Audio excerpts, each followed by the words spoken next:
mentors are important, and you don't always choose them, just like you don't always choose your lessons. You choose your courses, you often learn things in them that you didn't think.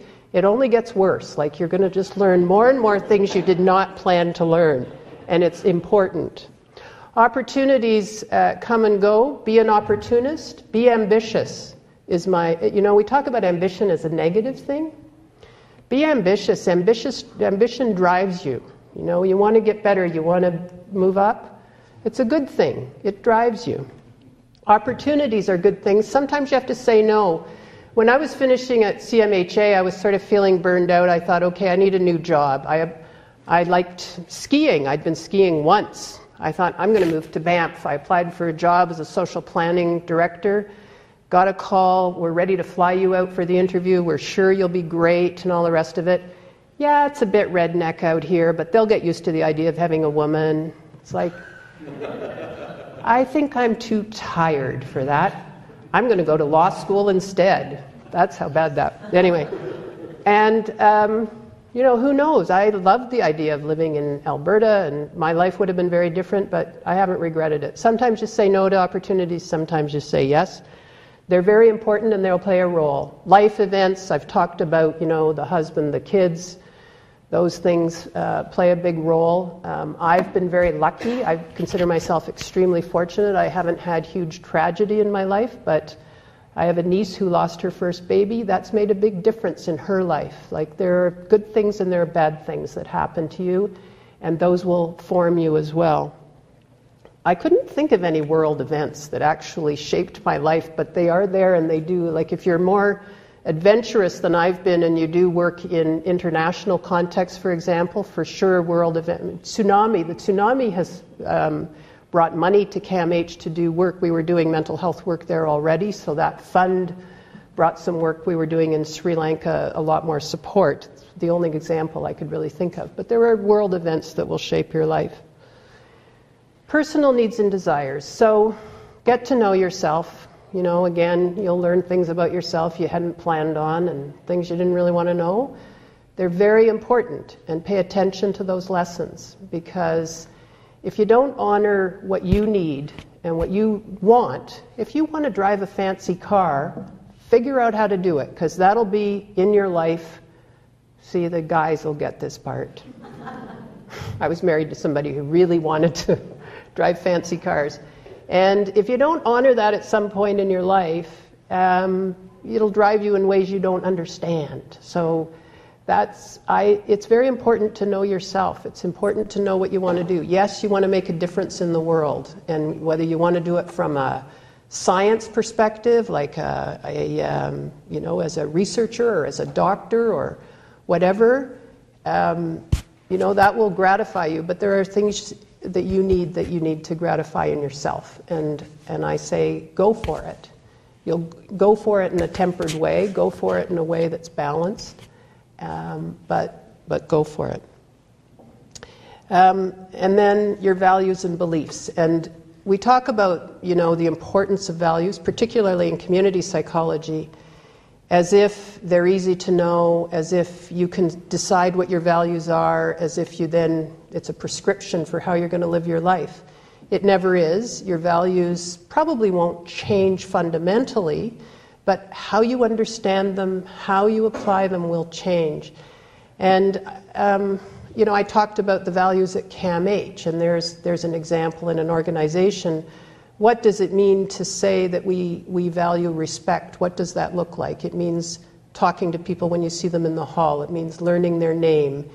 It means, it can mean how you dress when you go to speak to them. It can mean many different things.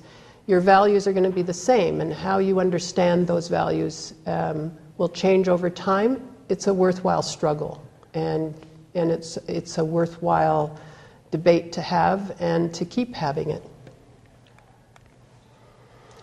So, what's out there for you? I started thinking about this and I thought, we talk as if there aren't opportunities, and yet when I look around my world, I see huge opportunities for people. Clinicians, we need excellent clinicians. I can't tell you how many people I've talked to who have had very serious mental health and addiction problems, and they are so grateful to have had a gifted therapist, a gifted doctor. Like good clinicians are worth their weight in gold. It really does make a huge difference in people's lives, and it makes a difference to all the people around them. So the stat that everybody, I hope, now knows, 1 in 5 people will have a serious mental illness or addiction problem that gets them into treatment at some point in their lives. That means every single one of us knows somebody in that position. So if you're a good therapist and you make a difference to somebody's life, it makes a difference to everybody's life. And that sounds grand and all that stuff, but it's true. It's very important.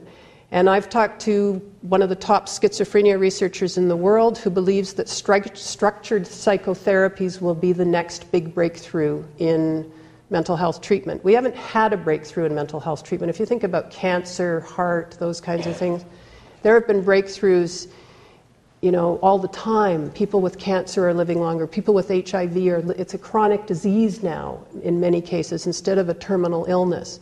We don't have that in mental health. Mental illness is a terminal disease too. We have not had big breakthroughs since the drug therapies of the 50s and 60s. Structured psychotherapies could well be the next big breakthrough. And who's going to do that? Psychologists. Okay. Researchers. We need knowledge. We need the data I showed you. I have an article in my briefcase from the Globe and Mail about a couple months ago about how all of we've gotten very good at spreading information around, Wikipedia and internet and all the rest of it, and we have huge issues with attention and focus. We're using up our knowledge. We're not creating it at nearly the rate that we are spreading it around. And we need people who are still able to ask the important questions, who have the critical skills of thinking of what we need to know next and going after it.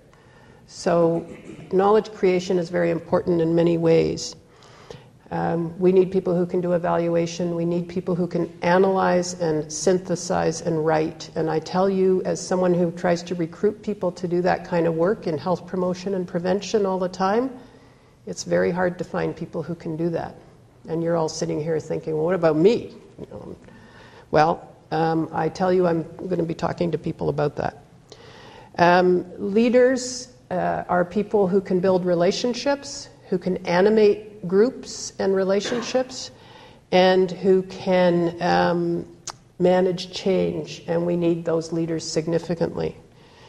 And the bottom line is about where do you look for these opportunities? Public health, all levels of government. Government is a very good education. A lot of people hate governments. They don't think they have any integrity, all the rest of it.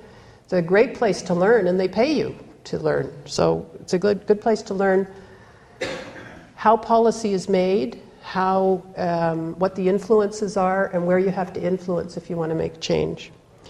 Community organizations, research institutes and associations, these are all places that would employ people with these kinds of skills.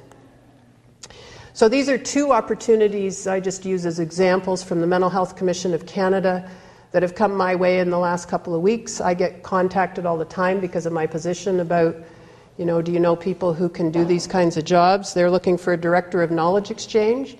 If I were in school right now, I'd be looking at the whole area of knowledge exchange, knowledge creation, because this is big. Again, there's so much information out there. People don't know how to make sense out of it. They don't know how to bring it to bear. This is focused largely on clients, people with mental illness, and their families, but it's in many areas. It's for professionals as well, that knowledge exchange is a huge area that's growing.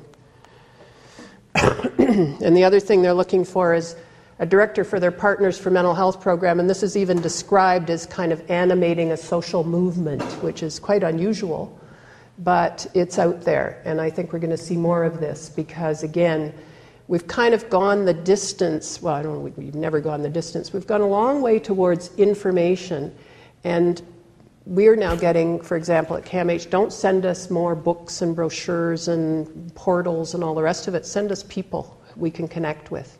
So this is the other side of knowledge exchange. I don't think it's an accident they're looking for both. So recession blues, everybody says, oh, there are not going to be any jobs for me because there's no money out